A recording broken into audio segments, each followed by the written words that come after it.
Hi, എല്ലാവർക്കും നമസ്കാരം. ഇന്ന് നമ്മൾ കലിങ്കാ ഡിസൈനിൽ ഒരു തക്കാളി ചട്നിയുടെ റെസിപ്പി ആയിട്ടാണ് വന്നിരിക്കുന്നത്. അപ്പോൾ എല്ലാവരും കണ്ടു നോക്കിയിട്ട് ഇഷ്ടപ്പെടുകയാണെങ്കിൽ ലൈക്ക് ചെയ്യാനും ഷെയർ ചെയ്യാനും മറക്കരുത്.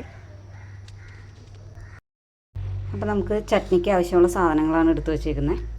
ഒരു സവാള അരിഞ്ഞത്, ഒരു തക്കാളി, കുറച്ച് കറിവേപ്പില, ഒരു 3-4 വറ്റൽമുളക്, ഒരു പച്ചമുളക്, കടലപ്പരിപ്പ് ഒരു പിടി വേണ്ട, ഒരു പിടിയിലും കുറച്ച് മതി. ഇപ്പോൾ ഇതൊരു 3-4-5 പേർക്ക് കഴിക്കാനുള്ള ചട്നി ഉണ്ടാവും. നമ്മൾ വീട്ടിലെ ആവശ്യത്തിനായിട്ട് ഉണ്ടാക്കുന്നതാണ്.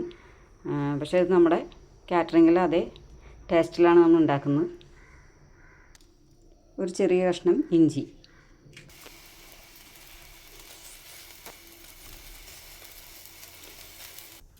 നമ്മൾ കുറച്ച് വെളിച്ചെണ്ണ ഒഴിച്ച് കൊടുക്കുന്നുണ്ട്.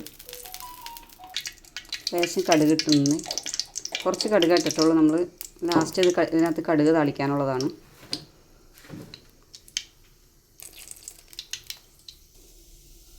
കുറച്ച് ഉഴുന്നും പരിപ്പ് ഇട്ടിട്ടുണ്ട് ഇതിൻ്റെ കൂടെ.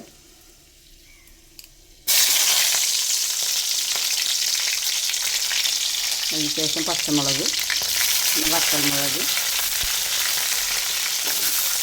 സവാള, കടലപ്പരിപ്പ്,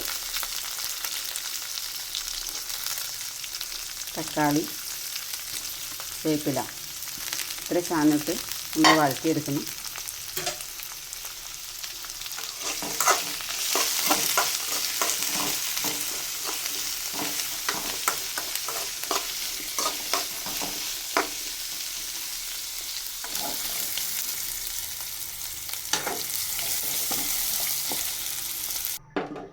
ഇനി ഇത് വഴറ്റിയൊക്കെ കഴിഞ്ഞിട്ടുണ്ട്. ഇനി ഇത് ചൂടാറാനായിട്ട് കുറച്ച് നേരം വയ്ക്കണം.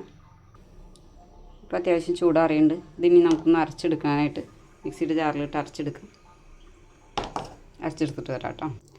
ഒരു ചെറിയ കഷ്ണം വാളംപുളി നമ്മൾ വെള്ളത്തിലിട്ട് ചാലിച്ച് ഈ അരയ്ക്കുന്നതിലേക്ക് ഒഴിക്കുന്നുണ്ട്. ഇതിനകത്തേക്ക് ഒരു കുറച്ച് വെള്ളം ഒഴിക്കാൻ പാടുള്ളൂ, ഒരുപാട് വെള്ളം ഒഴിക്കരുത്. നമ്മളിത് കടുക് പൊട്ടിക്കാനായിട്ട് വെളിച്ചെണ്ണ ഇത് ചെയ്തിട്ടുണ്ട്. കടുകിൻ്റെ കൂടെ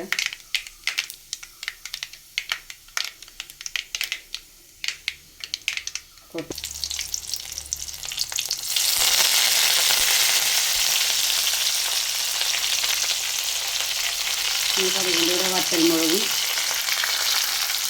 കുറച്ച് ഉഴുന്നമ്പരിപ്പും വേപ്പിലും വഴറ്റിയതിന് ശേഷം ചമ്മന്തി ഇത്രയും കുറുക്കുന്ന രീതിയിൽ കണ്ടോ, ഒരുപാട് വെള്ളമില്ലാത്ത രീതിയിലാണ് അരച്ച് വെച്ചേക്കുന്നത്.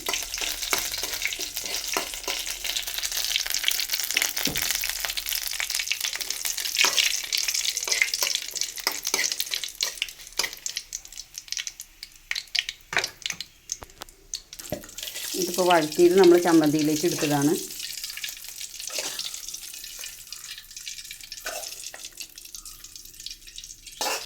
ഇതിൻ്റെ കൂടെ തന്നെ നമ്മൾ കുറച്ച് തേങ്ങ ഗാർലിക് ചമ്മന്തിയും കൂടി അരച്ചിട്ടുണ്ടായിരുന്നു. അതിനകത്തേക്കും കൂടി വഴറ്റി രണ്ടിനും കൂടി കൂടിയാണ് വഴറ്റിയെടുത്തത്. അതിലും കൂടി ഇതാണ്. ഇതിൻ്റെ റെസിപ്പി പിന്നെ ഒരു ദിവസം ഇടാം കേട്ടോ. ഇപ്പോൾ നമ്മുടെ തക്കാളി ചട്നി റെഡി ആയിട്ടുണ്ട്. ഇതിനകത്തേക്ക് ആവശ്യത്തിന് വെള്ളം ചേർത്ത് ഞങ്ങൾ കുറച്ച് ഇത് കഴുകി വെള്ളം ചേർത്ത് പാകത്തിന് ഉപ്പ് ഇട്ടെടുക്കണേ. ഉപ്പ് നമ്മളിതിനകത്ത് കൂട്ടിയപ്പോൾ എടുത്തിട്ടില്ല. കുറച്ച് ഉപ്പിട്ട് ഇളക്കി സർവ് ചെയ്യാൻ നേരത്ത് എടുത്താൽ മതി.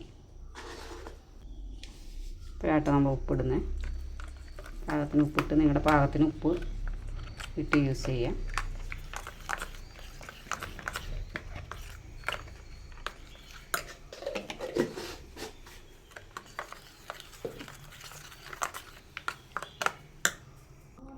അതുപോലെ തന്നെ നമ്മുടെ ഈ തേങ്ങ ഗാർലിക് ചട്നിയിലും നമ്മൾ ഉപ്പൊക്കെ ഇട്ട് ഇളക്കി വെച്ചിട്ടുണ്ട്. അപ്പോൾ നമ്മുടെ ചമ്മന്തികൾ 2 ചമ്മന്തിയും മസാല ദോശ, ഊത്തപ്പം, ഇതാണ് കേട്ടോ നമ്മുടെ രാവിലത്തെ ഇന്ന് ബ്രേക്ക്ഫാസ്റ്റ്.